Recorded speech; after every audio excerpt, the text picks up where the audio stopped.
Hello friends, let's move on to the next chapter, Agricultural Pricing in Module 2 for the subject of Business Economics for T.Y Bcom Semester 5 student. Now let's understand the features of agricultural prices in India. First one is remunerative prices is essential to make better income. Higher income provides the necessary incentives to put in hard work, apply better inputs, produce more and earn more. And hence farmers, however, very often they get non-remunerative prices, which becomes a matter of concern. Agricultural prices are also determined like any other prices by the demand and supply. And hence it is observed that a good harvest with more supply brings less income than a bad harvest. Agricultural market is subject to seasonal changes and seasonal fluctuations. Uncertainty about price discourages farmers from introducing any new things, and a comparatively stable price will provide them with more confidence to improve the cultivation and produce more.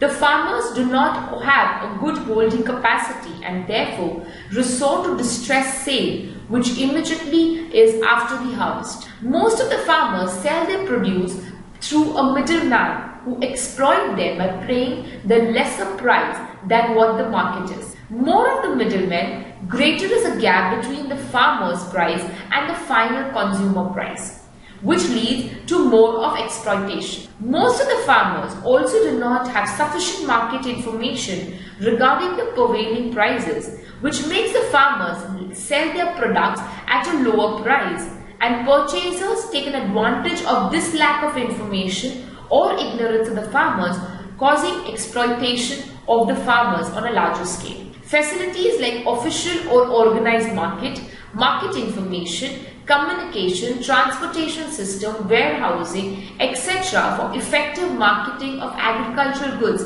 are insufficient, resulting into farmers' exploitation. The agricultural price policy aims at determining two sets of prices by the government. First is the procurement price, a price at which the government purchases the agricultural commodities from the farmers to provide and ensure better income to the farmers.